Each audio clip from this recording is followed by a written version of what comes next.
criadora e fundadora da Feira Preta, o maior evento de empreendedorismo negro da América Latina, paulistana da Praça da Árvore, eleita em 2017 uma das 50 afrodescendentes mais influentes do mundo.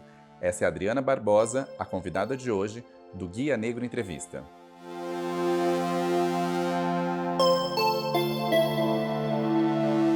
Adriana, eu queria começar agradecendo você por receber a gente na sua casa, mas dizer que eu sou muito ligado à avó e que eu queria, na verdade, estar fazendo essa entrevista lá na cozinha da casa da Dona Naide, que foi onde você cresceu, que você conta que foi a primeira empreendedora que você viu. Sim. E como era essa cozinha, o que acontecia lá? Então, era a cozinha do matriarcado da nossa família, que era minha bisavó, ela e a minha mãe. Então, as nossas conversas se davam na cozinha. Esse tino empreendedor vem delas, assim, porque toda vez que faltava grana em casa, minha bisavó inventou a coxinha, o marmitex, e abria a porta do nosso restaurante, da nossa casa para ser um restaurante. Ela falava que era uma imersão gastronômica, né? Então vem desse contexto aí da cozinha de casa, assim, que era um espaço onde se experimentava coisas, onde a gente falava de escassez, mas usava de muita abundância criativa para poder dar conta das nossas faltas de recurso mesmo, de grana para o dia a dia. E a minha bisavó tinha muito uma coisa de ao cuidar da filha dela, né, que trabalhava, falava assim, a gente precisava ajudar a sua avó, ela tá trabalhando demais, ela precisa pagar a conta, eu vou fazer aqui, você vai lá vender. Ela colocava eu e meu irmão para vender. Então eu tenho essa memória afetiva empreendedora delas muito forte, assim. Aí ela envolvia todo mundo, minha avó, minha mãe, meu irmão, meu avô, todo mundo no processo dela, na gestão do negócio dela, né? E aí, a partir desses aprendizados de casa, você em 2002 criou uma feira, que é a Feira Preta, que hoje é a maior feira de empreendedorismo da América Latina. O que acontece nesse espaço e como que a feira foi evoluindo nesses anos todos? Então, a feira começou pequenininha. Na verdade, comecei eu e uma amiga, que nós duas estávamos desempregadas na época e muito bebendo nessa fonte aí da minha avó, desse matriarcado. Recorri o que eu tenho em mãos, né? Quem eu conheço e como é que eu faço. Foi os três primeiros passos, assim. Então, o que eu tinha em mãos eram as minhas roupas, eu montei um brechó da troca. Quem eu conheci era essa minha amiga, que também estava desempregada e a mãe dela era quituteira, fazia pastel, a gente meio que se juntou. E o que a gente sabia ou não sabia fazer era dar conta da vida, se virar. Então, a gente foi vender essas coisas. Eu fui vender essas roupas, montei um brechó, chamava Brechó da Troca. E minha amiga começou a vender pastel. E a gente montou uma dupla e começou a percorrer as feiras de rua, dando conta da vida, vendendo hoje para comer amanhã. E aí, numa dessas feiras, a gente começa a olhar o bairro da Vila Madalena com outro olhar. A concentração dessas feiras e mercados alternativos era naquele território. E, na época, tinha uma cena de música negra muito forte na Vila Madalena, né? Quem é de São Paulo no final da década de 90 e início dos anos 2000 certamente frequentou Blém Blém, Balafon, Santa Casa, todas as casas noturnas que tinham lá com gênero de música negra. A gente era frequentadora, era baladeira, mas tinha uma percepção que era por que todas as casas noturnas eram só lideradas por homens brancos, mas tinha um consumo muito grande da população negra que se deslocavam de diversas regiões para ouvir música negra e uma cadeia de produção negra, técnico de som, hostess, DJs, as bandas eram negras e quem ficava na chapelaria, na bilheteria também era a população negra. E como a gente não tinha carro na época, a gente ficava até de manhãzinha para pegar o ônibus, então eu olhava aquela questão da sangria, né, de passar de entregar o dinheiro para, né, pro dono da casa e falava assim, caramba, a gente produz, a gente consome, mas a gente não é dono da nossa própria história do ponto de vista financeiro. E aí surge a Feira Preta naquele território que foi a Praça Benedito Calixto, muito com uma ideia na cabeça, um desejo no coração, R$0 no bolso e muita disponibilidade de aprender em como fazer, porque eu não era da área de eventos, ela também não, ela era da área de cinema e eu trabalhava numa gravadora musical, ela da área de comunicação. A gente começou a conversar com muita gente, principalmente os gestores de outras feiras de rua, para decodificar os códigos do mercado, como é que se faz, né? Pede alvará, não pede alvará, como é que é o expositor, como é que é a precificação, como é que faz a planta. Então a gente meio que foi aprendendo, conversando com outras pessoas. E hoje a feira cresceu, né? A feira cresceu, ela começou pequenininha, com 40 empreendedores, com mais ou menos 5 mil pessoas de público. E que eu acho que na época era bastante, porque a gente não tinha dinheiro, a nossa comunicação foi muito tete a tete, bebendo na fonte dos bailes blacks da década de 70, com a cultura de filipeta, né? E a gente falava que quando a gente colocava na galeria do rock em São Paulo, que a gente colocava o panfleto lá e o correio Nagô corria, porque de 1 passava para 10 e ali a gente foi fazendo o público da feira. E hoje a gente, na última edição, a gente reuniu mais de 50 mil pessoas, com empreendedores do Brasil inteiro, a gente recebeu empreendedores... Tinha fila para entrar na Tinha feira. filas e filas para entrar. A gente remodelou a feira para um formato de festival que ocupa a cidade de São Paulo em 10 dias de programação, desde de uma ocupação na região periférica até na Avenida Paulista. Então, hoje ela tem essa capilaridade de olhar para São Paulo e posicionar São Paulo como um polo de produção cultural negra no que se refere ao tema de cultura, de entretenimento, mas também de turismo, né? De atrair o público para cá para vivenciar, experienciar o que a gente propõe em relação à cultura negra.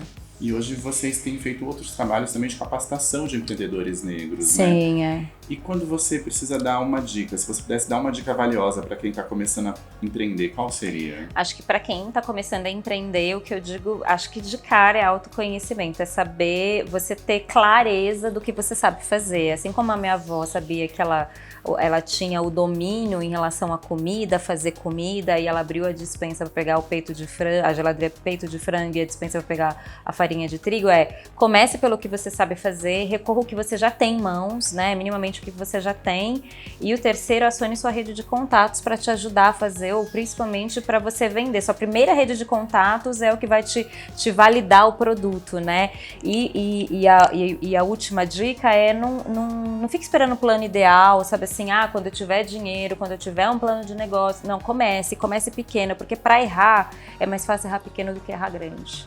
De pegar todo o dinheiro que você trabalhou, seu FGTS, tudo que você acumulou, vou montar um negócio sem minimamente prototipar, sem minimamente testar se aquilo fazia sentido ou não, sem estudar mercado. E o campo do empreendedorismo, por mais que a população negra tenha o domínio do empreender, porque eu acho que a gente é empreendedor, tá na nossa veia, tá na nossa essência, hoje, para sobreviver nesse mercado, tu tem que estudar. Você minimamente tem que ter uma dedicação para entender o que está rolando no mercado, para acessar capital, você tem que saber quais são os códigos que o banco pede para você pedir dinheiro, você tem que entender de estratégia de comunicação e não é qualquer foto que você bota no Instagram, no Facebook, enfim, você minimamente tem que se dedicar para estudar. E se você não vai fazer tudo, desapega, repassa para outras pessoas e foque naquilo que você sabe fazer. Essas dicas é o início para você fazer qualquer coisa. E a própria Feira Preta, quais são os próximos passos? Eu tô sabendo que vocês estão no namoro aí com Colômbia, por exemplo. Ai, Colômbia, gente. Eu tô aqui emanando. Uma hora vai materializar essa história. Eu acredito muito em física quântica. Eu vou pra Colômbia desde 2016. Desde que eu fui pra lá, eu me apaixonei. Colômbia é a segunda maior população negra das Américas, né? Junto com o Brasil, a gente domina em relação a população negra, e quando você vai para o Pacífico da Colômbia, na região do Pacífico, é Brasil, cara. São muitas as singularidades, é uma comunidade negra. Você vai para os palenques, que é os quilombos do Brasil, a cultura, a comida, a forma como a gente se manifesta, essa diáspora é muito forte. Então, Colômbia, para mim, é um foco de atuação, é um foco que eu quero dedicar minha energia e trabalho.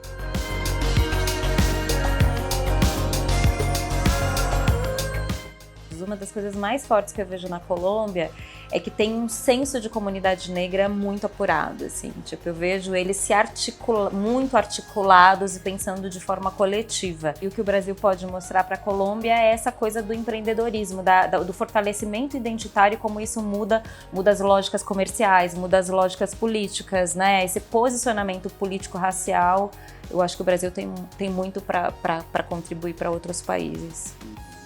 Eu queria te fazer uma pergunta um pouco saia justa, que é de você dar uma dica de um empreendedor, de um negócio que você considera bastante criativo e que todo mundo deveria conhecer. Nossa, tem realmente saia justa, porque se eu falar de um, eu vou falar, mas por que falou de fulano e falou de Beltrano? Cara, tem muitos empreendedores assim que eu vejo que são criativos, inventivos. Deixa eu pensar aqui em um que eu gosto muito. Eu gosto muito da história, né?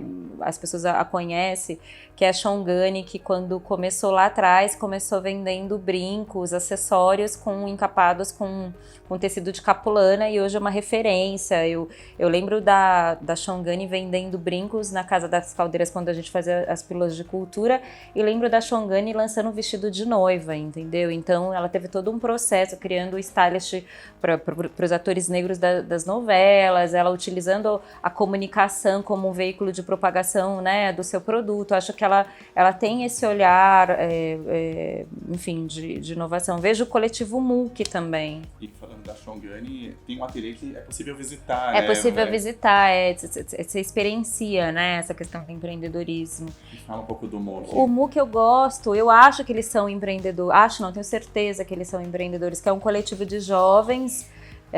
Acho que basicamente me parece que eles são de regiões periféricas e que pautaram a diversidade no mercado publicitário, né? E eles são um coletivo de múltiplas linguagens, de design, de fotografia, de vídeo, de moda. Então eles trazem a questão da inovação, da disrupção, mas com olhar para a indústria publicitária. Os grandes projetos hoje publicitários que têm representatividade negra têm sido produzidos pelo coletivo MUC. Então, como olhar, eu acho que precisariam olhar para eles, assim.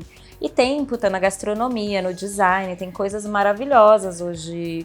Eu acho que a gente nunca esteve tão criativo na nossa forma de fazer, tão liberto na expressividade, na forma de empreender como a gente está fazendo agora. A juventude tem mostrado muitas coisas, sobretudo a juventude negra, tem feito coisas que eu falo, caracas, eu não pensava nisso há 20 anos atrás, eu gostaria que essa cena tivesse aqui há 18 anos atrás, quando a gente começou, entendeu? E as grandes marcas estão se ligando também que a diversidade é o novo norte, né? E assim, tem uma construção aí das grandes marcas estarem olhando, porque a população negra chega nos seus mais de 50%. A gente não chega nos 50% à toa se não for por uma influência do movimento negro organizado, se não for pelas políticas públicas, pelo movimento cultural, companhia de teatro, né? E faz com que a população negra comece a olhar para isso com orgulho e se referendar enquanto negro. E aí quando vem os CEOs das grandes multinacionais para o Brasil e olha essas pesquisas com a população negra só ascendendo em quantitativo, começa a pressionar por que dentro das empresas não estão criando soluções para atender a demanda de público. Então a gente tem um histórico aí de transformação. E agora eu acho que o grande desafio que as empresas têm não é só querer o nosso dinheiro. Porque até o conceito do black money fica deturpado. O conceito americano, quando chega no Brasil, era a circulação de dinheiro entre a comunidade negra, mas o grande capital brasileiro pega o conceito do black money, que é o nosso dinheiro negro, como se fosse o pink money, mas é o contrário, é a circulação de dinheiro entre empreendedores e consumidores negros. E o desafio que eu acho que o grande mercado tem não é só querer o nosso dinheiro, mas saber quem a gente é nas nossas subjetividades e patrocinar os projetos liderados pelas populações negras, fazer o investimento social privado, não é só fazer as transformações pela compra, mas tipo, quem é essa população e como é que eu apoio ela a emergir, né? E falando sobre ser quem a gente é na nossa subjetividade, Adriana, o que é ser um corpo negro no mundo?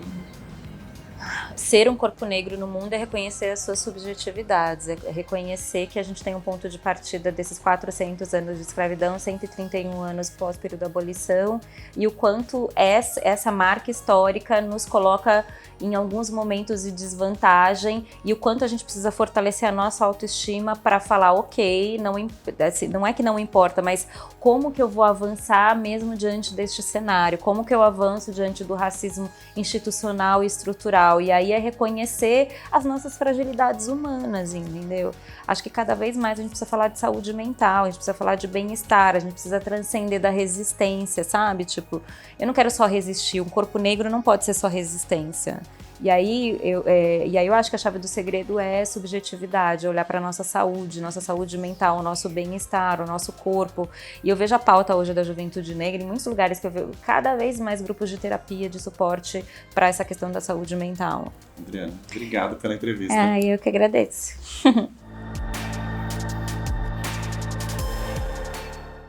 Eu gosto muito de uma citação da Michelle Obama, eu tenho lido o livro dela, a biografia dela, e tenho me entusiasmado por essa leitura. Tem uma frase dela que é a seguinte: Fracassar é parte crucial do sucesso. Toda vez que você fracassa e se recupera, você exercita a perseverança, que é a chave da vida. Sua força está na habilidade de se recompor. E eu me recompus, tenho me recomposto ao longo da minha jornada em relação a essa vida de empreendedora. A gente precisa começar a falar que nossa vida é feita de altos e baixos e que não é só o empreendedorismo de sucesso. A feira fracassou, eu fracassei e tive que lidar com as minhas subjetividades para poder me recompor. Então, basicamente, essa frase me representa.